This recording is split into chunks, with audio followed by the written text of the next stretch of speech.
పునాదులు వేయవద్దు అని అన్నాడు.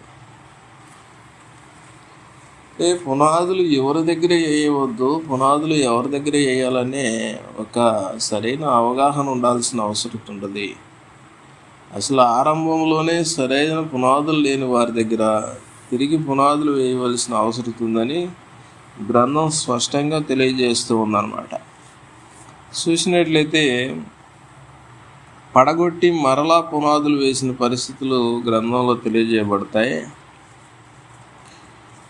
అపోస్తుల కార్యాలు 19వ అధ్యాయంలో మనం చూస్తే ఈ సమాచారాన్ని స్పష్టంగా గ్రహింపు చేసుకోవచ్చు.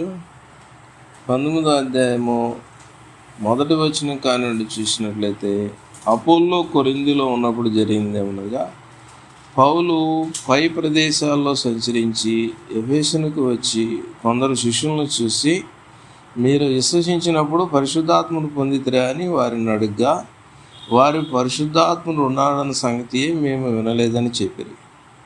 అప్పుడు అతడు, అలాగైతే మీరు దేనిని బట్టి బాప్తిసం పొందితిరని అడుగ్గా, వారు యోహాను బాప్తిసంను బట్టి అని చెప్పారు.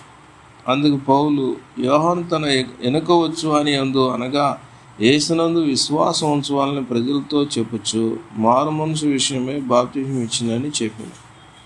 వారు ఆ మాటలు విని ప్రభు అయిన యేసునామమున బాప్తిసం పొందితిరి అన్నారు. కాబట్టి అపోస్తుల కార్యాలు 19:1 మనం చూసినట్లయితే ఇక్కడ పడగొట్టి మరలా పునాదులు వేయటం అనే ఒక కార్యక్రమాన్ని జరిగించినట్లుగా గ్రంథంలో నుండి మనం చూడగలుగుతాము. కాబట్టి అక్కడ పునాది ప్రభు అయిన యేసుక్రీస్తు అయి ఉండలేదు. పునాది వారు దేనిని బట్టి బాప్తిసం పొందుకున్నారంటే,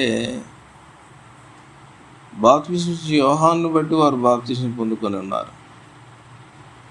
కానీ తిరిగి అపోస్తలుడైన పౌలు గారు ప్రభు అయిన యేసుక్రీస్తుని గురించిన సమాచారం వారికి తెలియజేసి, క్రీస్తునందు విశ్వాసం ఉంచాలని చెప్పి, మారుమనసు విషయం బాప్తిసం పొందుకోవాలని చెప్పి, తిరిగి మరి యేసుక్రీస్తు నామంలో వారికి బాప్తిసం ఇచ్చినట్లుగా మనం చూస్తాం అన్నమాట.